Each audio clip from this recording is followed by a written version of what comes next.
Hello, hello again. This is one of my favorite clients, as you can see, but we'll get into it. We'll tell you all about her story. So, what would you like them to call you or go by? My name is Ksenia, but a lot of people in this town know me as my nickname Legs, and it's not because I don't have any, it's just I've always made leg jokes since I was a kid. Okay. Well, as you know, you were born with. Born without the legs. Okay. Your story, because I tell her that she's just the biggest inspiration to me, a lot of us, and for her coming to the gym, like, there's no excuses. There definitely is no excuses. So, we're gonna get into a little bit about her story and show you a few workouts that she does, and hopefully it'll be an inspiration to somebody. So, you said you were born without. I was born without legs.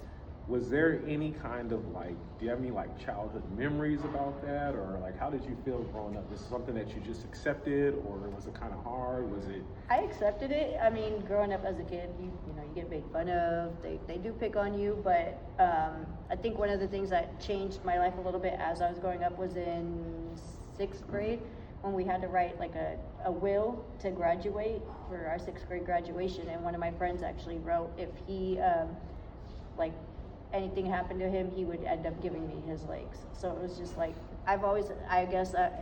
up, I've always just touched people, not knowing it but as you start growing up and getting older, you start learning how much lives you actually touch.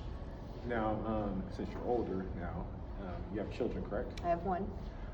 What is that like with kids? I mean, there's probably so much, but I mean, do you ever? Okay, go ahead. She's it's definitely different because she has legs, and she has taught me how to teach her things without explaining it, without not having legs. So teaching her how to ride a bike, teaching her how to swim.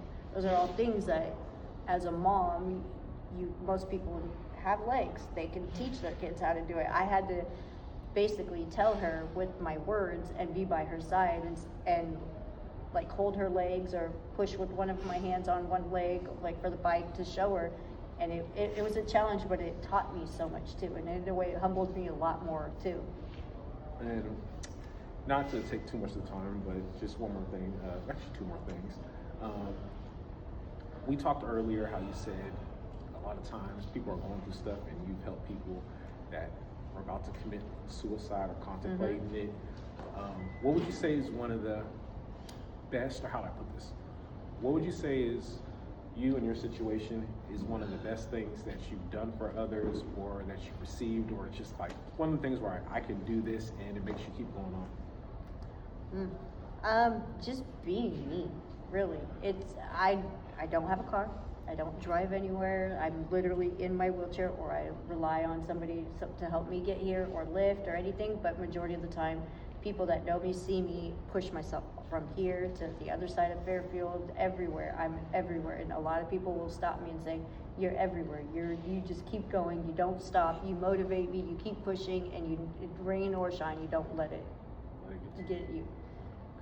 Now, what is one of the most hardest things? Imagine sometimes it might get emotionally. I don't even know if you're there, but emotionally or spiritually, what's one of the hardest things that you have to deal with, that you dealt with and you kind of overcame it? And it could be anything or something. Honestly, my biggest story that I've had to tell a lot of people recently happened in the last year and a half to 3 years ago, and I've gotten better about talking about it, but I was raped twice in 1 year, and then another time.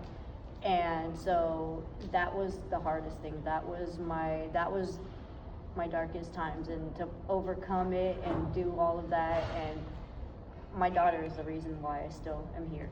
She is the reason why I keep going, and I've had my darkest days. So a lot of things just start turning around for me, and I work really hard just to keep going because of that.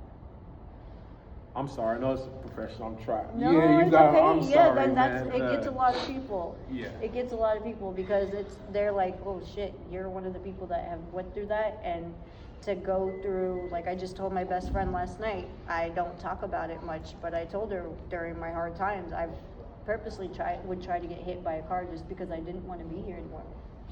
I didn't want to deal with the pain when people don't believe in you and don't believe your story and hear what you have to say, because it's a hard thing to speak up about.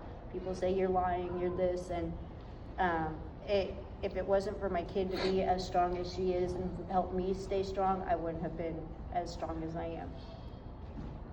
And the group of people I have.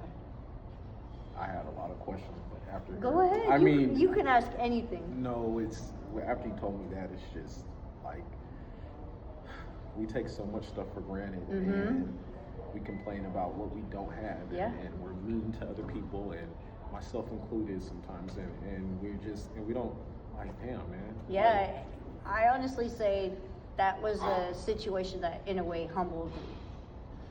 It made me look at life so much different and how I treat people and respect people, and it taught me to never judge anyone because you never know what someone is going through and how they're handling it. So it was a big wake-up call in a way for me, and it taught me how to be a lot more guarded against people and not just be so openly, like freely open to anyone and everyone. I've had to protect myself a lot more, and I've learned to use this as a story to build people. Like, don't let this get you down. Don't let this be the one thing that stops you from going. Your story is what gets people, what helps people. And just to kind of piggyback off what you said is like rape and sexual abuse is very serious, and like you said you got humbled. That should be anything that nobody has to go through to humble. No. I'm sorry, but I hear what you're coming from, and I just it taught me a lot. It taught me a lot. Like I said, it made me a lot stronger, and it got me to want to become a lot more of a physically strong to protect myself from other people, and that's what got me into here. I need to do. All right. Well, we're gonna do some workouts for you. Yeah, she got me. Well, yeah, we're gonna do some workouts for bad, I didn't mean you. to. Yeah, that's okay. We're gonna I do some didn't mean to. workouts, and I'll see if she wants me to give her information out, so you'll be able to reach out to her. Thank you guys for listening. Oh yeah, please do. Have a wonderful day.